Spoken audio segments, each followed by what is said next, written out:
Hey, what's up, guys? It's Nikos with Nerf Fanboy again, and I apologize for not having my mic in the car. Like I said in the other video, I'm just trying to get home, but this is one of my thoughts in traffic again with Traffic Thoughts, and I want to discuss Sega Genesis and the prices. And so this is just going to be a quick and dirty video, and I want to discuss, like, I'm a huge collector of Sega. I love them all. I don't discriminate. But what I've noticed with Sega Genesis, Sega in particular, but definitely Sega Genesis, is that the prices are rising.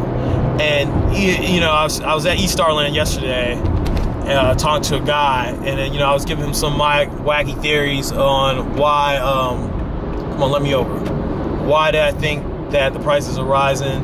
And I just want to share with you, like, some of my. Come on, fucker. Jesus fuck. The fuck over. Sorry. And I just want to share some of my theories of why I think the prices are rising. So, one theory is the fact that, as we know, like, Nintendo is considered the gold standard of all games. It's like the de facto standard. It's just like how all the precious metals kind of revolve around gold and the pricing there, and it's based off of that. Same thing goes with, like, Nintendo. So we're comparing, like, the 8-bit and 16-bit era. The prices of Genesis are going to be based off the prices of Nintendo and Super Nintendo. So, I think obviously with Nintendo and Super Nintendo being, much popular. I don't want to say much popular, but, definitely being being popular, more popular than Sega, especially Sega Master System. No one gave a damn about it but me and probably like 12 other people in the United States. But the Genesis, holds its weight and holds its class against, the SNES. I think, one of my theories is the fact that Nintendo products they're just so expensive. You're talking about a solid library, a solid library with great third-party titles, great first-party titles, and the prices. Everyone is more familiar with the Nintendo. They consider Nintendo to be in the gold standard. Therefore, it's going to cost more money. So then you start venturing out into Genesis land, because some of the games were definitely made for both platforms. And you're like, well, I'm not gonna spend like $100-something on here where I can save probably like $60 and buy the game on the Genesis line, or and that's just like a high-end game. I don't know what game costs that much, but I'm just throwing out a crazy example. But yeah, I think because Nintendo being so high, SNES being so high, that the games is going to drive people to go over to the Genesis line and start buying that shit up. And then that's what's going to drive the prices, because obviously with less supply out there, the more the demand is going to go up and the more expensive it's going to be. Another theory is that back in the day, as we all know, Nintendo is more family oriented, whereas Sega at the time, they were just trying to get in the industry and come in hard. So they were doing a lot of experimentation and trying to gear a lot of their games towards adults and teens. That's why you'll see like Blood and Mortal Kombat. Holy shit, it's crazy out here. Other games like that. A lot of games just being very, like Night Trap. That was a big ordeal.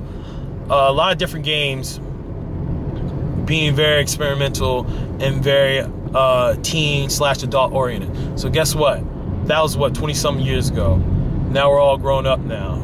So I'm 32, and I'm an adult. So these games are going to be geared towards adults, and I think people like that and have interest in that. And people who grew up with Nintendo stuff kind of want to venture in that Sega realm, because they're like, well, I didn't really have a Sega growing up, so I realized like these games are a little bit more risque, so let me venture out and see what's going on in there. So I think that's another reason why the game's going up. Another theory too is the clamshell. So as we all know, with SNES and Nintendo, their stuff, they use cardboard box. A lot of that shit got damaged back in the day. So that drives the prices way up when people have that shit complete in box on eBay, thrift stores, Goodwill, Shop Goodwill, wherever, online in general, just any fucking convention, whatever. It's high dollar. The games were very protected in the Genesis line. You know, they all use clamshells, so you're going to have a better chance of finding it still complete in box. Now that everyone's getting into it, they want their games complete in box because one is more affordable. Not saying it's affordable, but it's more affordable than the Sega stuff.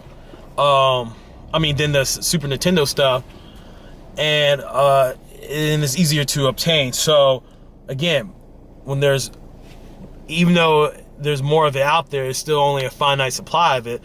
And so you're going to go for the CIB stuff, and everyone wants that stuff. They want to complete in box, so you're going to spend that money, especially being older, having that disposable income, you're going to spend that money. So that's another reason why the price is going up, because it's easier to find CIB stuff. And as an adult, as a collector, as a reseller, as whomever, you want your stuff complete in box, and it's a little bit more affordable. However, since there's less supply coming off the shelves, the prices are just going to keep going up and up. Yeah, I mean, those are some of my theories right now. So, I just got home, so I guess I got to cut this short. But I will share another video. I had some theories in my mind, but I'm like kind of just, again, I'm just frazzled right now, and I'm just trying to figure out what the fuck is going on.